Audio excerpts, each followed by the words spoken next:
Back with another lecture guys. आज हम इस लेक्चर में पढ़ेंगे वेरी बेसिक। शुरू से हम पढ़ेंगे कि ये जो रिवॉल्ट पैदा हुए थे या जो जंगें लगी थी, बैटल्स हुई थी, तो कहाँ से स्टार्ट हुई थी। सबसे पहले आज हमारा टॉपिक है उसी में से war of independence. War of independence क्या है? इंडिपेंडेंस। वॉर ऑफ इंडिपेंडेंस क्या है? ये कैसा वाक़या है? इसमें क्या क्या हुआ था? इसका फेल्योर क्या था और ये कब हुई थी? ये सारे एस्पेक्ट आज इसी में हम पढ़ेंगे और उसके बाद अलीगढ़ मूवमेंट भी पढ़ेंगे, मतलब सर सैयद अहमद ख़ान को पढ़ेंगे। और नेक्स्ट लेक्चर में इंशाल्लाह इसको आगे कंटिन्यू रखेंगे और जो भी सारे इम्पॉर्टेंट एस्पेक्ट्स हैं पाकिस्तान स्टडी में वो हम वन बाय वन ज़रूर पढ़ेंगे। तो आज शुरू करते हैं जंग आज़ादी, जिसको हम क्या कहते हैं? जंग आज़ादी। अब ये जंग आज़ादी कब हुई थी? ठीक है, ये हुई थी 1857 में। ये डेट आपने याद रखनी है। वॉर ऑफ इंडिपेंडेंस या जंग आज़ादी 1857 में ये शुरू हुई थी। किसके बीच में? जो हिंदुस्तान के मुसलमान थे, मुसलमान और हिंदू, ये दोनों मिलके किससे जंग लड़ रहे थे? ब्रिटिश इंडिया से। जो बरतानिया की तब हुकूमत थी, ब्रिटिश वालों की तब हुकूमत थी, जब इन्होंने मतलब दावा बोल दिया था हिंदुस्तान पे और कब्ज़े में कर लिया था हिंदुस्तान को। तो उस वक़्त मुसलमानों और हिंदू ने क्या किया, मिलकर एक वॉर ऑफ इंडिपेंडेंस के नाम पे एक जंग शुरू की है बरतानिया के अंग्रेज़ों से।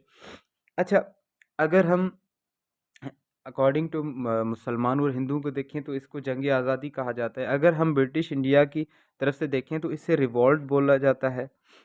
क्या बोला जाता है? उन्होंने कहा ये रिवॉल्ट है, ये गद्दारी है, आप हमसे गद्दारी कर रहे हैं, हमारी गवर्नमेंट से गद्दारी कर रहे हैं। तो फिर ये वार शुरू हो गई थी मुसलमानों और हिंदू और अंग्रेज़ों के बीच में, ठीक है ना? तो आपको पता है जैसे कि अंग्रेज़ आए थे 1600 बीसी से, मतलब ईस्ट इंडिया कंपनी लेकर एक तिजारत के नाम पे। तो ये इंटर हुए थे तजारती तरह से। तो फिर उन्होंने एक हुकूमत जमाई। ये चीज़ आपने याद रखनी है। अब काजेज़ क्या थे इस वार के, ये मैं आप लोगों को सही से बताता हूँ। ठीक है, जो काजेज़ थे वार के, अब क्यों ये कॉज किए गए, मतलब ये वार क्यों लगी, किस वजह से लगी और क्या रीज़न था कि ये वार हुई और क्यों इस वार को होना पड़ा, ये चीज़ याद रखनी है। सबसे पहले तो था एडमिनिस्ट्रेटिव। ये सबसे पहले जो रीज़न था, पहला रीज़न एडमिनिस्ट्रेटिव। अब एडमिनिस्ट्रेटिव क्या था कि अंग्रेज़ों ने क्या किया, ये जो सारा सदारती निज़ाम था या सारा जो सिस्टम था जहाँ पे वो हुकूमत कर रहे थे, उसमें 80% अपने लोग थे, अंग्रेज़ थे, और बाकी जो है 20% जो हिंदू उनमें शामिल थे। ठीक है, अब यहाँ पे भी क्या किया अंग्रेज़ों ने, एडमिनिस्ट्रेटिव जो था या जो सिस्टम चल रहा था उसमें 80% खुद के लोग शामिल कर लिए और 20% जो है हिंदू शामिल कर लिए थे। उसके बाद जो नेक्स्ट था जो रीज़न था, मेन रीज़न था, वो रिलीजन था, या आप समझ लें सोशल या रिलीजन्स जो मसला था वो था। क्या मसला था? बड़ा जो मसला था इस जंग के होने का वो था रिलीजियस और सोशल रिफॉर्म्स की वजह से ये जंग हुई थी। अच्छा, थर्ड जो था वो आर्मी थी। ये रीज़न बता रहा हूँ, इस वॉर ऑफ इंडिपेंडेंस होने के रीज़न बता रहा हूँ, ये आपने दिमाग में रखना है, आर्मी। अब यहाँ यहाँ पे क्या था, जो बड़ी रैंक थी, हाई रैंक थी, उसमें 80% अंग्रेज़ थे, और जो छोटी रैंक थी मतलब लोअर रैंक में क्या किया कि इन्होंने हिंदू को दे दी। अब ये बात भी उससे हज़म नहीं होने वाली थी, हिंदुस्तान जो इंडिया के हिंदू थे उनसे हज़म नहीं होने वाली थी, और इकोनॉमिक भी एक बड़ा चैलेंज था उस टाइम, इकोनॉमी। अब कैसे इकोनॉमी बड़ा चैलेंज था, अंग्रेज़ों ने क्या किया था कि बड़े टैक्सेस लगा दिए। क्या लगा दिए? टैक्सेस बढ़ा दिए। अगर कोई बदकिस्मती से अगर कोई पीजेंट, अगर कोई फार्मर जिसकी अनाज मतलब 10 बोरियां होती हैं तो उनका इतना हाई टैक्स टैक्स था, उनमें से 7 बोरियां अंग्रेज़ों को देनी होती थी। अब इस वक्त क्या हो रहा था, जब पहले क्या था, हिंदुस्तान जो था क्या करता था, एक्सपोर्ट करता था चीज़ें, पर जब अंग्रेज़ आए उन्होंने टैक्स बढ़ा दिया, तो अब इन्होंने क्या करना शुरू कर दिया, इम्पोर्ट करना शुरू कर दिया चीज़ें। अब कैसे इम्पोर्ट करना शुरू कर दिया मैं बताता हूँ। यहाँ से क्या करते थे, हिंदुस्तान से अंग्रेज़ क्या करते थे, रॉ मटेरियल जो थे वो खरीद के कुछ ही पैसों में और उन्हें वहाँ पे ले जाकर उनमें से जो रिफ़ॉर्म्स करके वही चीज़ें उन्हें महँगे दाम में बेचने लग गए थे। अब इसका रिज़ल्ट क्या हुआ? रिज़ल्ट ये हुआ कि इन्होंने मुसलमानों और हिंदू ने मिलकर जो है इस वार को अंग्रेज़ों के खिलाफ़ लड़ना शुरू किया। ठीक है ना? किसके खिलाफ़? अंग्रेज़ों के खिलाफ़ वार बोल दी कि भई हम आप लोगों से जंग करेंगे, बस यही चीज़ थी। अच्छा, उसके बाद अब क्या हुआ कि ये वार होना शुरू हो गई, मगर इसमें ना मुसलमानों को ना हिंदुओं को कोई भी रिज़ल्ट अच्छा नहीं मिला, कन्क्लूज़न अच्छा नहीं मिला, क्योंकि ये जंग इसीलिए फेल्योर क्यों हुआ था, रीज़न्स ऑफ फेल्योर क्या हैं, ये मैं बताता हूँ। अब रीज़न्स ऑफ फेल्योर ये थे कि यहाँ पे जो लीडरशिप थी, वो कोई ख़ास बंदा इसमें शामिल नहीं था। इसमें कोई ख़ास बंदा शामिल नहीं था, इस लीडरशिप की वजह से कम, मतलब ये से समझ लो कि बहुत ही कम अच्छे बंदे थे इसमें शामिल, तो इस ये लीडरशिप एक बड़ा मतलब फेल्योर का रीज़न बना था कि वॉर ऑफ इंडिपेंडेंस मतलब कामयाब नहीं हो सकी, सक्सेस नहीं हो सकी। उसके बाद इनके पास जो रिसोर्सेज़ थे वो बहुत कम थे।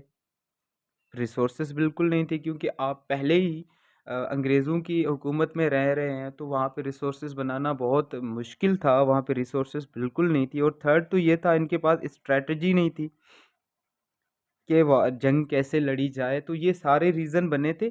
किस वजह से? ये रीज़न ही वो थे जिसकी वजह से ये जंग जो है फेल्योर गई थी। अब रीज़न क्या थे? लीडरशिप भी इतनी अच्छी नहीं थी, रिसोर्सेज़ भी बहुत कम थे, स्ट्रैटेजी भी बिल्कुल नहीं थी इनके पास कि किस तरह से जंग लड़ी जाती है। तो ये बिल्कुल बड़ा मकसद बना था, और ये जंग हुई थी 1857 में। मुसलमान और हिंदू ने मिलकर ब्रिटिश के साथ इन्होंने जंग लड़ी थी। और यहाँ पे सेकंड बात ये आती है कि अब क्या हुआ, जब ये जंग हुई, ज़ाहिर ही है ईस्ट इंडिया कंपनी को बहुत ज़्यादा नुकसान देखना पड़ा। अब नुकसान तो हुआ था, बिल्कुल हुआ था, तो ये क्या हुआ, ये जो ताज था या जो कंट्रोल था वो बरतानिया की तरफ चला गया। कहाँ चला गया? बरतानिया की तरफ चला गया। फिर क्या हुआ कि वहाँ पे 1858 के एक्ट के मुताबिक वहाँ पे डिवाइड एंड रूल, क्या? डिवाइड एंड रूल शुरू हो गया। डिवाइड एंड रूल शुरू कर दिया गया। अब नतीजा क्या हुआ कि अंग्रेज़ ये समझ बैठे कि ये सारा सिस्टम जो हुआ है ना, मुसलमानों की वजह से हुआ है। किसकी वजह से? मुसलमानों की वजह से हुआ है, और सबसे ज़्यादा जो नुकसान उठाना पड़ा, जो अंग्रेज़ों ने नुकसान दिया, ज़्यादातर मुस्लिम्स को दिया था।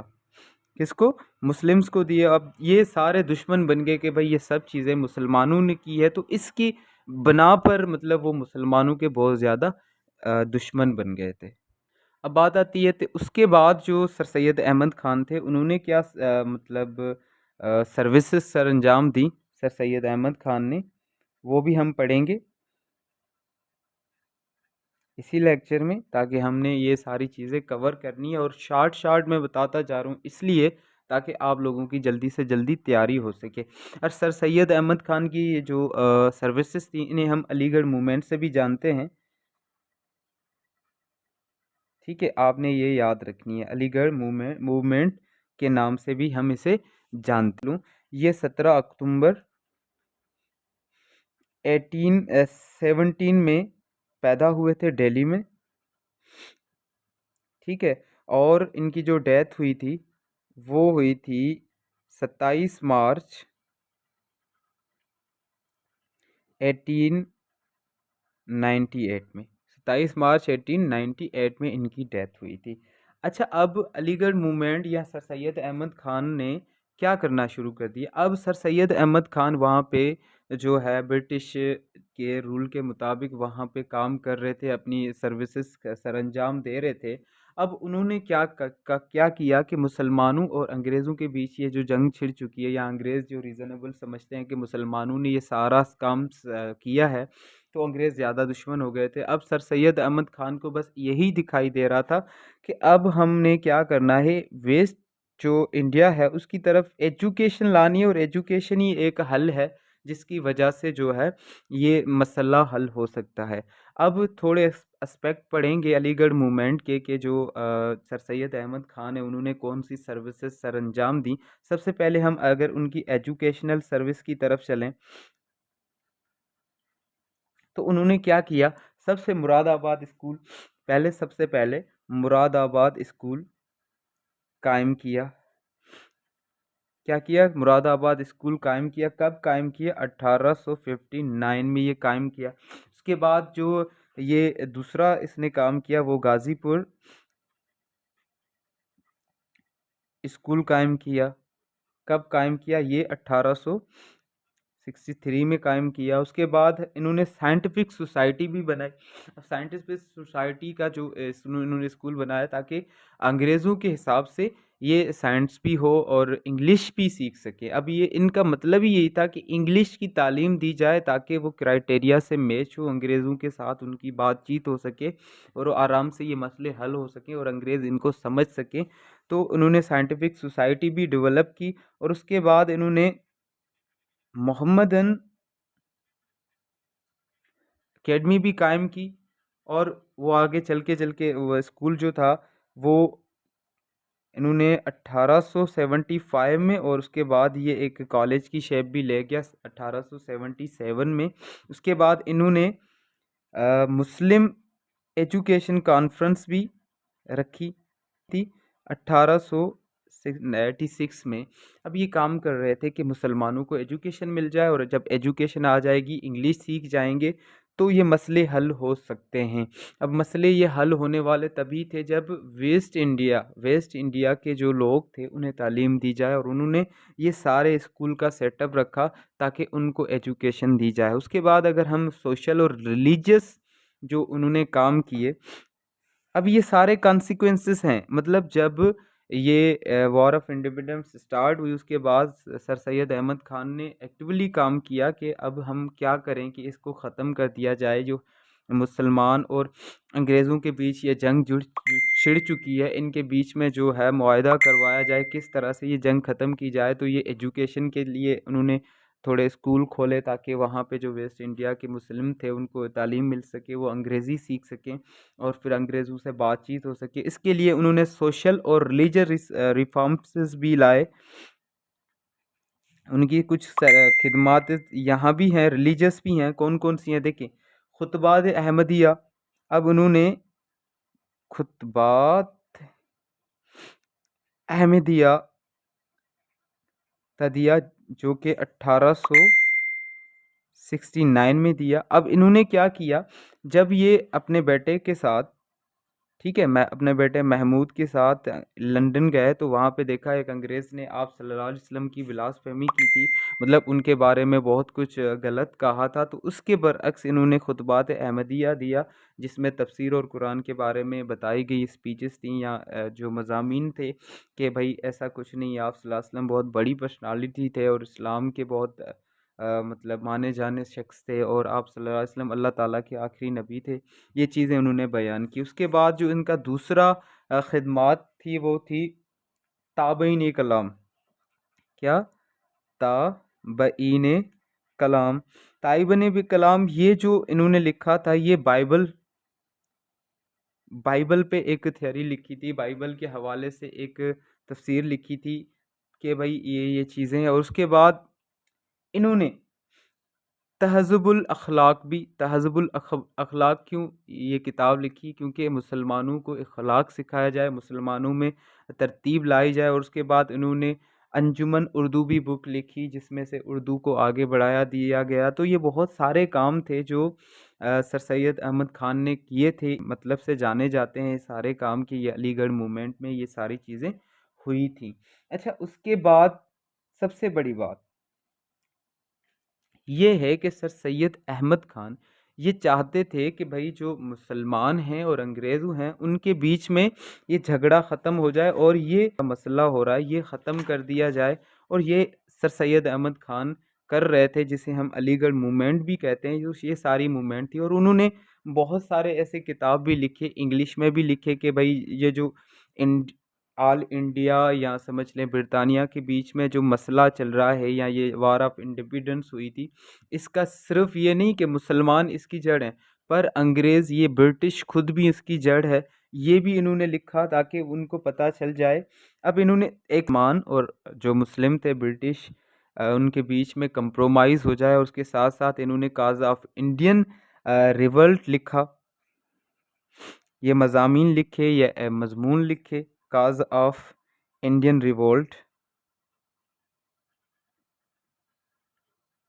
क्यों लिखा? क्योंकि उन्हें पता चल सके कि जो बरतानिया में चीज़ें हो रही हैं मुसलमानों के खिलाफ़, तो सिर्फ़ ही इसमें मुसलमानों का हाथ नहीं है, इसमें ब्रिटिश इंडिया भी शामिल और यही वजह है कि ये जंग लगी थी और इसी वजह से ये जंग लगी थी। और इन सारी मूवमेंट्स को क्या क्या कहा जाता है? अलीगढ़ मूवमेंट के नाम से जाना जाता है। तो आज के लेक्चर में इतना ही, इंशाल्लाह नेक्स्ट लेक्चर में आगे कंटिन्यू करेंगे। तब तक के लिए अल्लाह हाफ़िज़।